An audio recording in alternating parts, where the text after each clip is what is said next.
સુરેન્દ્રનગર જિલ્લાના લીંબડી તાલુકાના નાના ટીમલી ગામે વાવાઝોડા સાથે વરસાદ વરસતા તબેલાની શેડના પતરા રોડ ઉપર આવી જતા લોકોના ટોળે ટોળા ઉમટી પડ્યા હતા.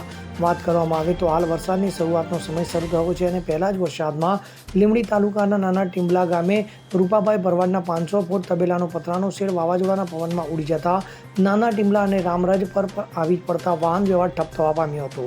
ત્યારે આ પતરા વીજળીના થાંભલા પર પડતા વીજળી પણ ગુલ થઈ પામી હતી. ત્યારે આ ગામના તલાટી, સરપંચ સહિત ગામના લોકો નાના ટીમલા અને રામરાજ પરના રોડે આવી વાહન વ્યવહાર શરૂ કરાવ્યો હતો અને ગામ લોકોને સાવચેત રહેવા સૂચન કરવામાં આવ્યું હતું.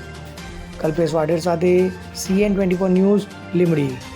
હવે જુઓ દેશ દુનિયાની તમામ ખબરો તમારી આંગળીના ટેરવે. ઉઠાવો મોબાઈલ અને Google Play Store પરથી ડાઉનલોડ કરો અમારી CN24 ન્યૂઝ મોબાઈલ એપ.